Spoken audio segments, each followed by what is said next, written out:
hoje que os dois candidatos a vice-presidente dos Estados Unidos vão estar frente a frente no último debate antes das eleições presidenciais de 5 de novembro.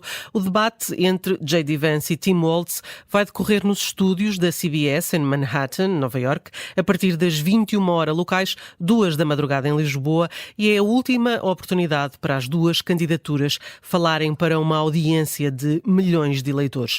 As regras são iguais à do debate entre Trump e Harris, com uma exceção. Os microfones estarão sempre ligados. Daniela Melo, professora luso-americana, especialista em política norte-americana, bem-vinda mais uma vez. Obrigada por estar connosco. Numa eleição tão renhida em que o candidato democrata desistiu, foi substituído, e em que o candidato republicano foi alvo de uma tentativa de homicídio, é bem provável que este debate não fique na história. Mas vamos antes olhar para o perfil destes homens. Quem são? Olá, boa tarde. Quem são estes homens? São dois candidatos muito interessantes, ou seja, geralmente o candidato a vice-presidente não se espera que venha alterar a corrida, mas numa corrida tão renhida como a que temos este ano, o perfil destes candidatos pode ajudar a mobilizar ou desmobilizar parte do eleitorado, sobretudo nos estados-chave. Portanto, do lado democrata temos uma escolha que foi uma escolha interessante, do Walz, que é governador do Minnesota, e que foi escolhido, enfim, como contraponto, de certa maneira, para equilibrar o perfil de Harris. É um homem de meia idade, do Midwest americano, tem raízes no Nebraska, foi um professor de ciências sociais, um treinador de futebol americano, e é visto em geral como uma pessoa muito terra a terra. E é esse tipo de personalidade que ele tem apresentado na campanha.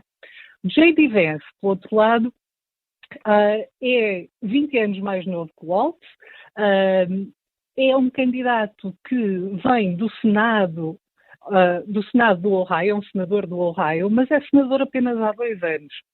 Portanto, antes disso, J.D. Vance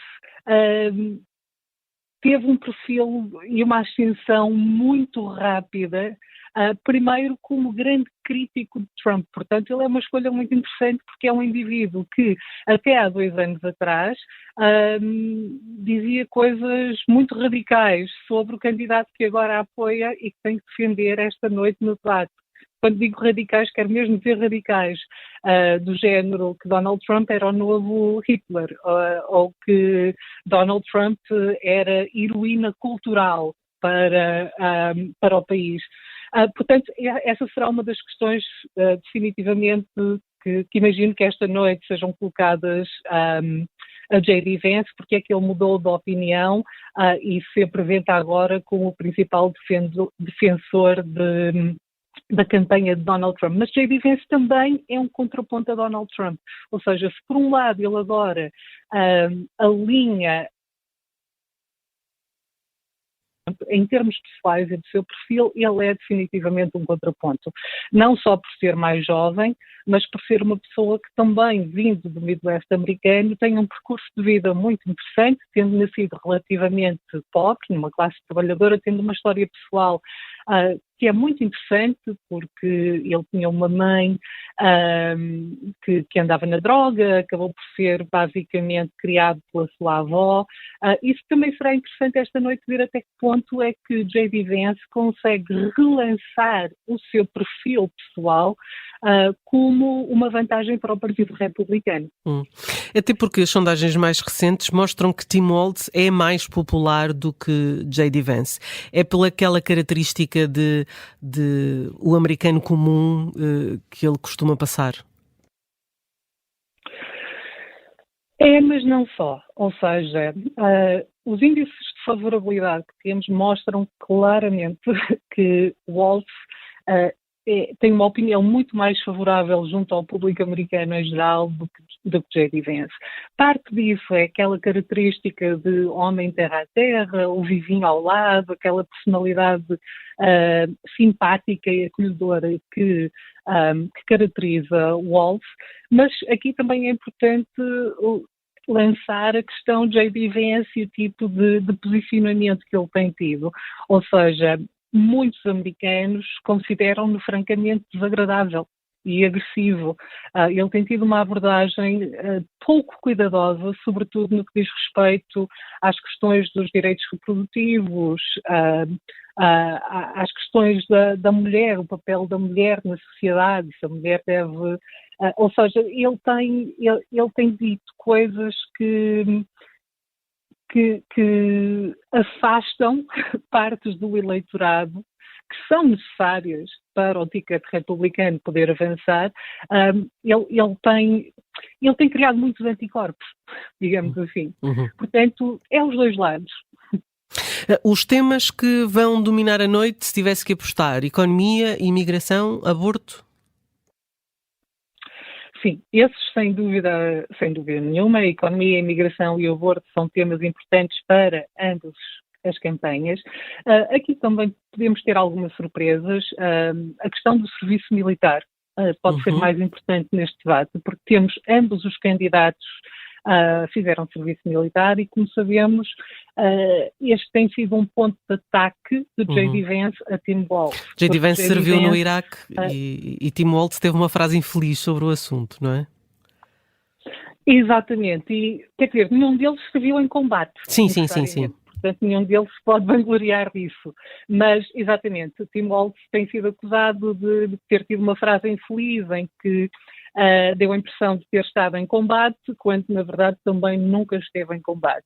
Mas como ambos têm este background, este perfil de serviço militar, essa deverá ser uma questão. O que eu me pergunto é se esta noite realmente veremos também a questão da política externa entrar neste debate. E digo isto porquê? Porque, na verdade, J.D. Vance tem tido muitos mais momentos e oportunidades para falar sobre a política externa de Donald Trump do que o próprio Donald Trump. Ele puxa-se muito mais a esse assunto e também tem articulado de forma até mais coerente o que seria a política de Donald Trump em relação, por exemplo, à Ucrânia. E temos tido, finalmente, indícios também bastante claros de Donald Trump quanto a esse posicionamento. Mas, dados os eventos dos últimos dias, dada esta tensão crescente em Israel, imagino que esse também seja um tema que, apesar de não ser algo que normalmente está no âmbito do debate do vice-presidente, na mesa de discussão. Se Tim Walz sair pior, isso é mais prejudicial para Kamala Harris do que se for J.D. Vance a ter uma má prestação? É uma boa pergunta. Aqui há muito em jogo para ambos os lados. Obviamente, o principal objetivo dos dois candidatos é defender e proteger o candidato, em primeiro lugar. E ao tentar alterar a corrida, alterá-la de uma maneira que seja favorável à sua equipa, não é? Ao seu ticket. Eu acho que ambos têm muito a perder e muito a ganhar com uma boa performance. Ou seja, na verdade, quem eu vejo em desvantagem neste momento se é que podemos chamar uma desvantagem, é J.D. Vance. Porque J.D. Vance tem que, de certa maneira, tem que melhorar a memória dos americanos em relação ao ticket republicano depois de uma performance de Trump que não foi muito forte. Enfim, a maioria dos indicadores sobre o debate de Kamala Harris e de Trump é que Kamala Harris terá vencido esse debate. A maioria dos americanos que viu o debate concorda com isso. Portanto, J.D. Vance aqui tem que ganhar algum terreno sem perder terreno noutras áreas, portanto tem muito mais em jogo e tem que tentar mudar esta imagem dele os americanos chamam-lhe off-putting, de ser desagradável, de ser agressivo. Portanto, ele tem que ter uma abordagem mais cuidadosa. Por outro lado, o que também podemos dizer claramente é que J.D. Vance está provavelmente mais bem preparado para este tipo de combate do que Tim Walz. Porque a J.D. Vance tem apostado muito nas entrevistas. Todos os dias ele está no ar, em várias redes, e não é só na direita, tanto canais de direita como canais de esquerda, ou vistos como sendo de direita ou de esquerda. Portanto, ele tem praticado imenso o debate, ele sabe o que está em jogo. Tim Walz não tem tido tantas oportunidades quanto isso de realmente se mostrar em debate, por isso imagino que Tim Walz talvez esteja um pouco mais nervoso sobre este debate, mas veremos se isso transparece esta noite ou não. Só para uma pergunta muito rápida, Walz pode ter um trabalho importante nos indecisos, é que J.D. Vance não se distingue muito de Donald Trump, mas Walz é muito diferente de Harris. Sim, Walz é muito importante, sobretudo com as camadas masculinas, ou seja, há um gender gap, há realmente uma diferença substancial entre homens e mulheres nas intenções de voto para Kamala Harris e para fortalecer a sua candidatura nas próximas semanas, ela tem que conseguir fechar parte desse gap, dessa diferença. Portanto, ele é visto como um candidato que consegue ter apelo, consegue chegar a esse eleitorado de uma forma muito mais fácil e com uma abordagem acessível.